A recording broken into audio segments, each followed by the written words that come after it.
श्री आस्करण जी महाराज नाम के महाभागवत हुए हैं, जो अपने लोग नाम कीर्तन करते हैं श्रृंगार आरती के बाद। हाँ, आस्करण मधुकर जयमल नृप हरिदास जन दासा, ऐसा आता है। तो आस्करण जी के इष्ट श्री राधा मोहन जो थे, इन्होंने विचार किया कि राजकाज में हर क्षण कोई न कोई जब सेवा में बैठते तो राजा, तो आप ये सलाह, ये सेवा, ये सब बंद कर देना चाहिए। जिस समय हम श्री जी की सेवा में है उस समय अन्य कोई वार्ता नहीं, अन्य कोई नहीं, बस उन्हीं के रूप गुण का चर्चा करते हुए। अगर हम सेवा में हैं तो उनका चर्चा का तात्पर्य है पद गुनगुनाते, जिस समय की जो हम सेवा कर रहे हैं उस समय के पद गुनगुनाते हुए या उनकी रूप माधुरी में चित्त लगाए हुए सेवा में। इससे बड़ी कोई बात नहीं। यदि सेवा मिल गई श्री जी की तो आप ये समझ लीजिए कि आप श्री जी के पास जाने का पास मिल गया आपको। बड़े बड़े महापुरुषों ने कहा भजन करना, साधना करना, ये सब हो सकता है, लेकिन प्रभु की सेवा में अनुराग, गुरु की सेवा में अनुराग, संत सेवा में अनुराग, समाज सेवा में भगवत भाव से अनुराग, ये बहुत कठिन बात है।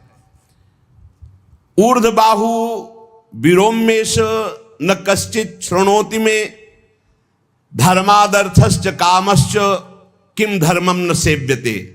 भगवान श्री कृष्ण द्वैपायन व्यास देव जी कहते, मैं दोनों हाथ उठाकर कहता हूं, मेरी बात सुन लो, मान लो। सेवा से सब प्रकार की संपत्ति प्राप्त हो जाती है, जो चाहिए आपको, लौकिक पारलौकिक। हाथ उठा के कहता हूं, मेरी बात मान लो। भगवान व्यास देव जी कहते हैं जो सेवा धर्म है, भगवत सेवा, समाज सेवा भगवत भाव से की हुई सेवा, शब्द निष्काम होता है, जहां कोई कामना नहीं की जाती, और प्रीत्यर्थ, जिसकी सेवा करें उसको सुख पहुंचाने का भाव, तभी सेवा शब्द सार्थक होता है। कोई भी ऐसी कामना नहीं जो सेवा से पूर्ण ना हो जाए। जो सेवा धर्म का आचरण करता है उसके संपूर्ण जीवन में आनंद ही आनंद, सुख ही सुख रहता है। और लोग कहते हैं धर्मात्मा को दुख मिलता है। तुम क्या जानो, तुम बाहरी बात देखकर कहते हो दुख मिलता है। हृदय आनंद में वो डूबता है जो किसी भी वैभव में, किसी भी सुख में, किसी भी अनुकूलता में नहीं होता। अभी आपने सेवा धर्म को स्वीकार नहीं किया। सच्ची कहते हैं, सेवा में जब ये शरीर जाता था तब भी किडनी फेल थी, 20 वर्ष से फेल है। कभी गुरु कृपा से एक दिन का भी चूक नहीं हुई, और कभी जानने नहीं दिया कि शरीर में कष्ट है। 7 बजे से लेके कभी कभी 11 बजे तक सेवा का सौभाग्य मिलता, बिल्कुल कभी नहीं जानने दिया। बड़ी से बड़ी सेवा की जो आज्ञा हुई तो वही गुरु बल सब कार्य कराता था। कहीं सेवा में कभी ऐसा में नहीं, जब सेवा के बाद आए तो भले लेट गए, फिर सामर्थ्य नहीं रही भिक्षा भी मांगने की, पर जब सेवा में गए तो एक अपार सामर्थ्य गुरु कृपा से आ जाती थी। सेवा में एक अद्भुत सामर्थ्य है। समस्त कामनाओं के बीज, वासनाओं का नाश करने की सामर्थ्य भगवत सेवा में है। श्री आस्करण जी ने अपनी सेवा को सुरक्षित रखने के लिए, ये नरवरगढ़ के राजा है। राजा को बहुत से कार्य होते हैं, पता नहीं किस समय कौन सी राजकीय व्यवस्था के लिए आवश्यकता पड़ जाए, तो ठाकुर सेवा में एकाग्रता की बहुत आवश्यकता होती है। पत्रावली तो सिर्फ पत्रावली पे ध्यान है, इधर उधर नहीं तो पत्रावली बिगड़ जाएगी, वो पत्रावली मानी नहीं जाएगी आपकी। भोग लगा रहे हैं तो सिर्फ एक एक कवल पे ध्यान है आपका। बैठे हैं, प्यारे जू कैसे पा रहे हैं, हित सजनी जू कैसे पवा रहे हैं, प्यारे जू कौन सी पदार्थ की तरफ देख रहे हैं, लाडली जू कौन से पदार्थ की तरफ देख, पूरी भावना में उससे डूब। श्रृंगार तो श्रृंगार कर रहे हैं, स्नान तो स्नान, मतलब सेवा में पूरी तन्मयता आवश्यकता है। अगर तन्मयता नहीं तो फिर बिगड़ जाएगा। तो नरवरपुर ताको राजा नरवर जानो, मोहन जू धरिए सेवा नी के करी है। घड़ी 10 मंदिर में रहे चौकी द्वार, पावत न जान को ऐसी मति हरी है, पर्यो को काम आए अब ही लिवाए ल्याओ, काहे पृथ्वीपति लोग कान में न धरी है, आई फौज भारी सुध दीजिए हमारी, सुनी बहु बात टारी परी बात कर भरी है। मनुष्यों में श्रेष्ठ आस्करण जी ये नरवरगढ़ के राजा थे। इनके ठाकुर का नाम राधा मोहन जो था। ये प्रेम पूर्वक उनकी सेवा में कोई विघ्न न हो इसलिए 10 घड़ी तक का कठोर आदेश दे दिया था। 24 मिनट की एक घड़ी होती है, तो 10 घड़ी कितने हुए? 4 घंटे। 4 घंटे तक कोई भी अगर सूचना देने आया तो दंड प्राप्त करेगा, वो दंड उसको मिलेगा। 4 घंटे तक सूचना भी नहीं देनी है। जिस समय वो राधा मोहन जी की सेवा में गए तो द्वारपाल खड़े हो जाते थे, कोई भी अंदर प्रवेश नहीं करेगा। किसी भी तरह की कोई विपत्ति आ जाए, आग लग जाए, फिर भी सूचना नहीं देनी है। 4 घंटे सेवा में ये शिक्षा लेनी चाहिए। अपनी जब ठाकुर सेवा करें, हम कहते तभी करो, सब निपटा लो पहले फिर ठाकुर सेवा करो। ऐसा नहीं है कि जल्दी जल्दी तुम्हारा चित्त कहीं लगा हुआ है। अगर घर गृहस्थी में हो तो हम कई बार एकांतिक में बोल चुके हैं, पहले अपने पति पुत्र की तैयारी कर दो। उनको ऑफिस जाना है, उनको विद्यालय जाना है, सबकी तैयारी कर दो, जय जयकार करके उनको पवाओ। फिर इसके बाद अपने ठाकुर को स्नान कराओ, ठाकुर को भोग लगाओ, निश्चिंत हो करके। चित्त वृत्ति बार बार दौड़ रही है, ठीक बात नहीं। अगर हमें कभी कोई और कार्य हुआ तो हम पहले वो कार्य करते थे, फिर राधा वल्लभ जी के दर्शन जाते थे, क्योंकि हम राधा वल्लभ जी के दर्शन में खड़े वही चिंतन करेंगे, वो उनके पास जाना है तो पहले उनके पास हुआ है, फिर अगर कोई कार्य है तो हम वो निपटा के तब जाएंगे। ऐसी सेवा में अन्य कोई वार्ता नहीं, अन्य कोई चिंतन नहीं, अन्य कोई हमारी क्रिया नहीं, केवल सेवा में तत्पर। इसलिए उन्होंने कठोर नियम लगा रखा था, 4 घंटे तक कोई सूचना भी नहीं देगा। और आप मंदिर में राधा मोहन जी को 4 घंटे स्नान कराना, श्रृंगार कराना, आरती करना, फिर आरती करके भोग आदि सब करके फिर दंडवत करना। दंडवत के बाद जब प्रसाद चरणामृत लेकर उठते तब कोई बात हो तो बता सकते हैं। वो भी बात जब श्री जी की चिक डालकर बाहर निकले, उस समय द्वार पर चौकीदार बहुत सावधानी से कोई भीतर न जाने पावे। देखो, महापुरुषों से हमको शिक्षा मिलती कि हम कैसे ठाकुर सेवा करें। ठाकुर जुगल किशोर हमारे, इनकी सेवा हम कैसे करते हैं। आप 4 घंटे एकाग्रचित होकर केवल सेवा में ही डूबे, बड़ा सुख मिलता है। जब अपने श्री जी सौभाग्य दिए थे सेवा करने का, तो जैसा श्रृंगार करने के बाद जब दर्पण दिखाते थे तो रोना आता था। अपने प्रभु को श्रृंगारित देखकर जो हृदय में सुख मिलता है, रोम रोम आनंदित हो जाते थे। कभी कभी 2-2 बजे दोपहर तक बैठे फिर भिक्षा मांगने जाते थे। श्रृंगार करने के बाद पद सुनाओ उनको, फिर उनकी रूप माधुरी देखो। भक्तों के नेत्र अलग होते हैं तो प्रभु उनका रसास्वादन भी अलग ही करवाते हैं। एक बार क्या हुआ, आवश्यक कार्य से नरवरगढ़ में दिल्ली के बादशाह का आगमन हो गया। बादशाह जो सैकड़ों राजाओं के ऊपर होता था और ये नरवरगढ़ के राजा थे, उसने आज्ञा करी, जाओ आस्करण जी को हमारे सामने जल्दी लिवा करके लाओ। और आस्करण जी का नियम था, राधा मोहन जी के मंदिर में गए तो सख्त आदेश, कोई सूचना नहीं पहुंचाएगा। सब आस्करण जी के जो रक्षक थे उन्होंने मना कर दिया, नहीं महाराज, ये आपकी सूचना भी नहीं पहुंच सकती, 4 घंटे आ ही नहीं सकते आस्करण जी।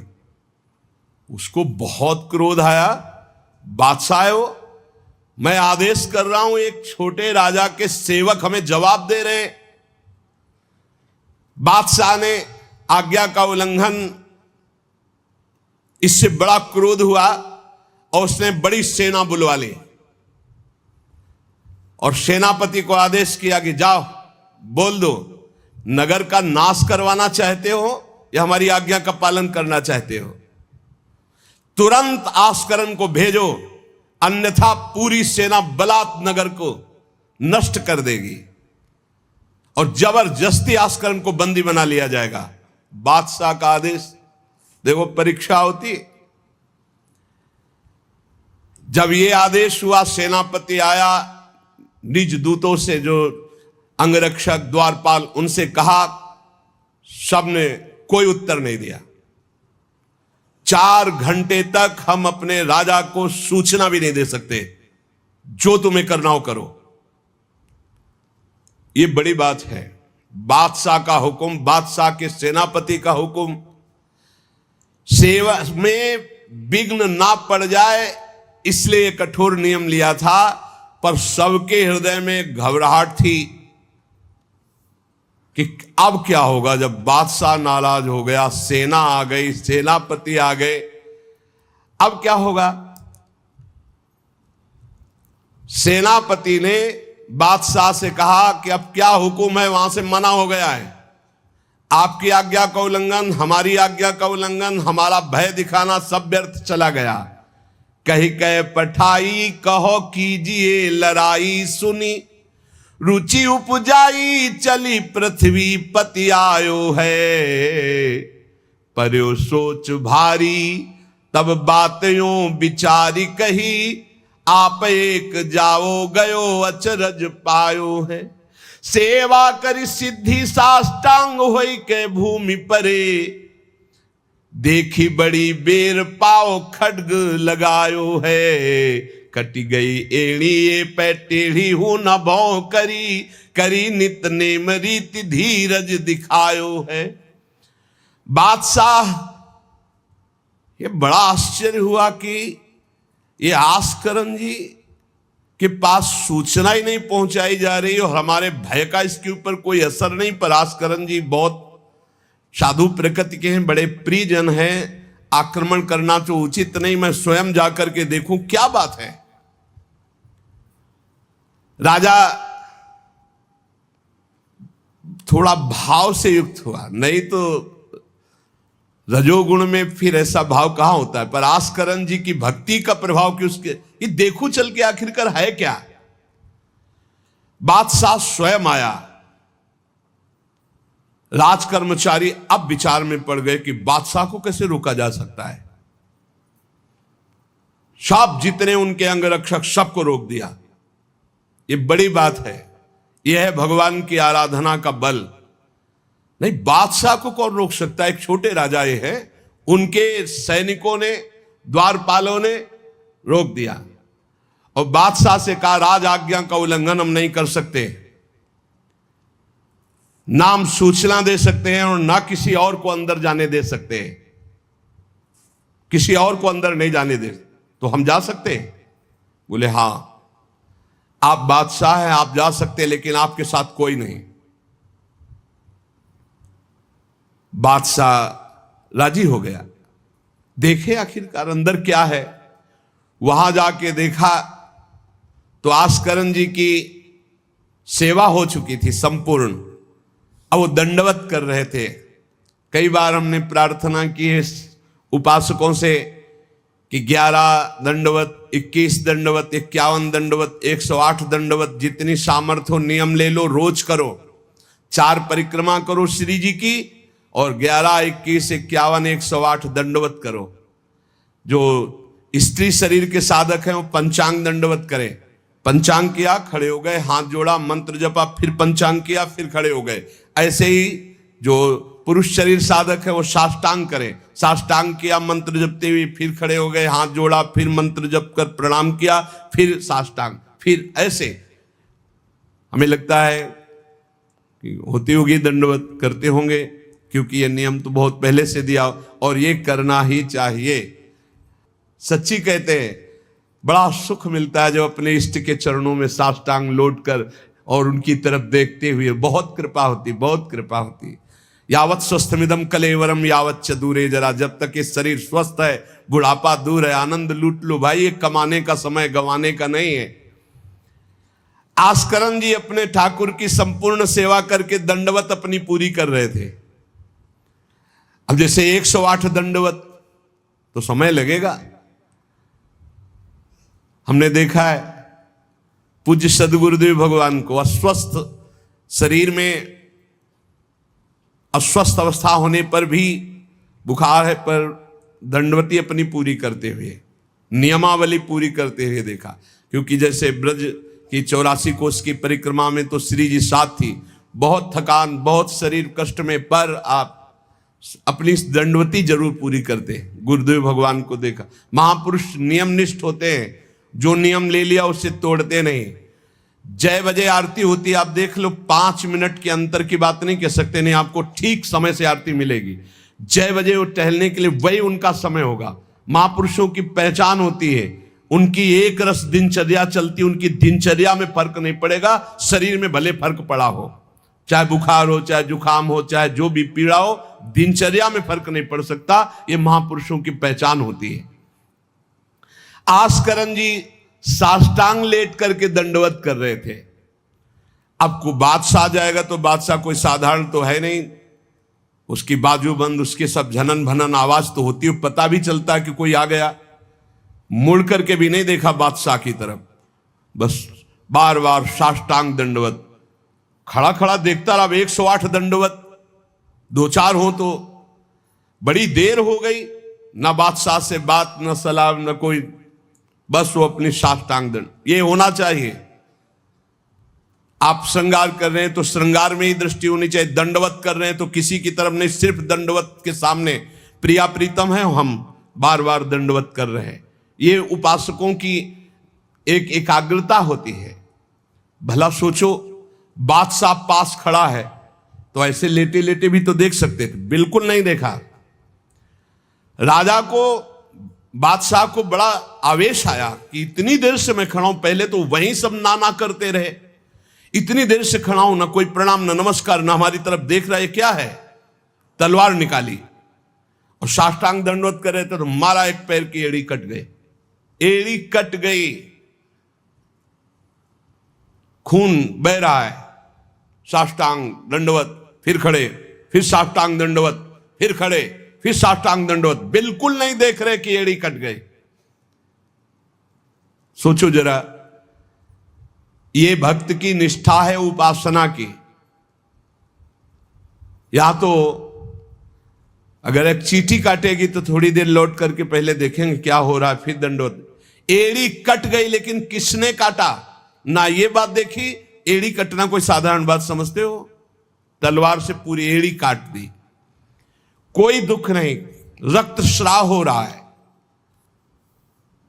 अपने नियमानुसार कटी गई एड़ी, ए पे टेढ़ी हूं न भौं करी, ना तो आह निकला ना गुस्साई कि किसने ऐसा कर दिया। करी नित नेम रीति धीरज दिखा, धैर्य पूर्वक 108 दंडवत पूरी की।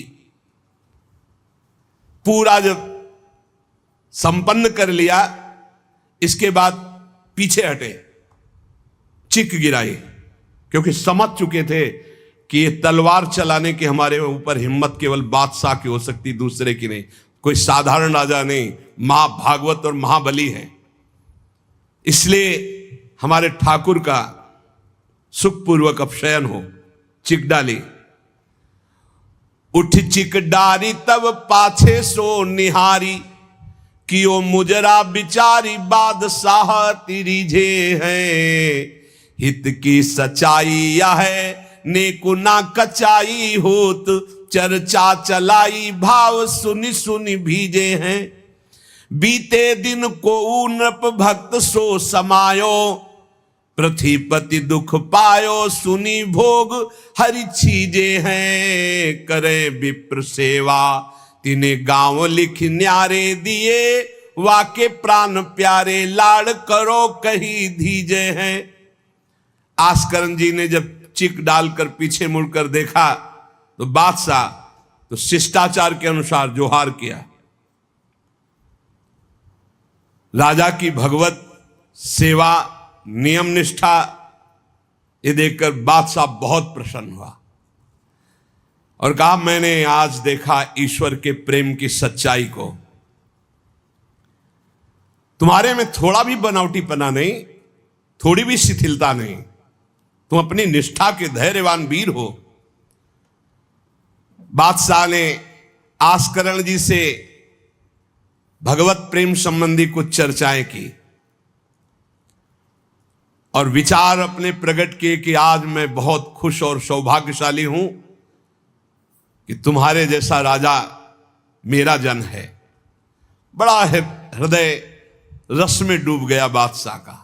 यह है देखो सच्चाई भक्ति की। नहीं बादशाह के हुक्म को टाल देना, सेनापति की आज्ञा का उल्लंघन कर देना, बादशाह आया है साष्टांग दंडवत, कोई उसका आदर ना करना, ये सब भारी अपराधों में आता है। नहीं बादशाह आया और फिर दंडवत हो सके, नहीं पहले उससे बातचीत होगी, बाद में दंडवत होगी। नहीं अपनी निष्ठा के आगे नहीं, एड़ी काट दी गई फिर भी नहीं रुके। अब आस्करण जी सदैव अपने भगवत निष्ठा भगवत सेवा में मगन रहते। राजा बहुत प्रसन्न होकर के कहा कि अब जिस कार्य के लिए हम आए थे अब उस कार्य की जरूरत नहीं है, और अपनी जेब से अपनी रुमाल निकाल कर अपने हाथों से उनके चरणों की एड़ी में बांधा और कहा तुरंत चलिए राजवैद्य के द्वारा इसे, और आज से हमारी तरफ से आपके ठाकुर की सेवा सुख संविधान चलेंगे। हम विशेष विशेष प्रकार की आपकी ठाकुर सेवा में सहयोग करें। आस्करण जी ने कहा भगवत कृपा है, सब भगवत कृपा है, सेवा यथार्थ रूप से चल रही है। नियम की सच्चाई और हृदय में कोई छल कपट नहीं, रोष नहीं, ये भगवान के भक्त में विशेष लक्षण होते हैं। भगवान के भक्त में छल कपट नहीं और अपराध करने वाले पर भी रोष नहीं। उमा संत कई यही बड़ाई, मंद करत जो करे भलाई। अगर सच्ची आराधना सच्चा प्रेम तो सबको बदलना पड़ेगा। बादशाह का भाव बदल गया, जो आवेश में था क्रोध में था। सच्चाई से अगर थोड़ी भी ठाकुर सेवा की जाए तो माया पर विजय प्राप्त की जा सकती है। साधो भाई भजन किया सोई जीता, जो सच्चाई से भजन किया, सच्चाई से सेवा की, वही इस माया पर विजय प्राप्त किया। एक बार राजा आस्करण जी के शरीर में बहुत जोर का बुखार आ गया। ऐसा बुखार कि न उठने की हिम्मत न शरीर की शुद्धि, और नियम की निष्ठा थी ही। अब भारी कष्ट, एक तो शरीर उठने लायक नहीं, भारी बुखार, और दूसरा सेवा। अब वो इस बात के चिंतित थे कि सेवा कैसे होगी। तो ठाकुर जी ने स्वप्न में अपने किसी निजजन पंडा से कहा इनको किसी औषधि की जरूरत नहीं, मेरा चरणामृत पिला दो, स्वस्थ हो जाएंगे, सेवा में आ जाएंगे। वो गए और उनका ठाकुर जी ने स्वप्न में आकर के कहा है कि आप ठाकुर जी का चरणामृत पी लीजिए, आप स्वस्थ हो जाएंगे। वैसे तो चरणामृत रोज ही लेते थे, सेवा में जाने के पहले ठाकुर जी का चरणामृत जो पूर्व का था पिया, तत्काल सब खत्म हो सेवा में। बहुत बड़ी सामर्थ्य है निष्ठा में, बहुत बड़ी सामर्थ्य है ठाकुर जी के चरणामृत में। विश्वास करो, जो रोज चरणामृत पीता है अकाल मृत्यु नहीं हो सकती। अकाल मृत्यु हरणम सर्वव्याधि विनाशनम, कोई भी रोग परास्त नहीं कर सकता। आप रोज चरणामृत पिए। अरे भाई, आप अगर राधा नाम विराजमान किए स्नान कराते तो रोज श्री लाडली लाल का चरणामृत है। रामे लाडली जो धामे लाल जो विराजमान है, प्रिया प्रीतम राधा नाम में विराजमान है। आप अगर सेवा नहीं विराजमान किए हुए हो तो विराजमान कर लो, जीवन काहे व्यर्थ करोगे। लेकिन जब तक सेवा ना विराजमान करो तो चले जाओ बिहारी जो, राधा वल्लभ जो, राधा रमन जो, राधा दो, कहीं भी मांगो चरणामृत मिल जाएगा। और रोज उसी में जल मिला करके रोज एक ढक्कन रोज चरणामृत, अकाल मृत्यु हरणम सर्वव्याधि विनाशनम श्री कृष्ण पादोदकम पीत्वा पुनर्जन्म न विद्यते। जो रोज चरणामृत पीता है उसका पुनर्जन्म नहीं होगा। बड़ा से बड़ा रोग आएगा लेकिन उसको पीड़ा नहीं पहुंचा पाएगा, अकाल मृत्यु नहीं होगी। तो स्वप्न में ठाकुर जी ने कहा चरणामृत दे दो, सब सामर्थ आ जाएगी। एक बार राजा ने द्वेषवश सेना लेकर, किसी दूसरे राजा ने आपके ऊपर चढ़ाई कर दी, तो आपने व्यर्थ की खून खराबी ना हो, ललकार सुनकर भी आप सेना सहित संग्राम भूमि में ये विचार किया कि युद्ध करने से बहुत लोगों का नाश होता है, इसलिए अपने सब महारथियों को बुलाया और कहा नाम कीर्तन करो। जहां युद्ध के लिए ललकार हो रही वहां नाम कीर्तन शुरू कर दिया। नाम कीर्तन इतनी जोर का कि आनंद में सब झूम रहे, और उधर एक बादल की ऐसी टुकड़ी आई कि इतने ओले बरसे कि जो विपक्षी सेना थी, मैं राजा और विपक्षी सेना सब भाग गए और ये अपनी तरफ कीर्तन ही करते रहे, लड़ना ही नहीं पड़ा। भाव ये है कि जो भगवान में चित्त जोड़ता है, भगवान नाम कीर्तन करता है, भगवत सेवा परायण रहता है, सारे विघ्नों का निवारण स्वयं भगवान करते हैं।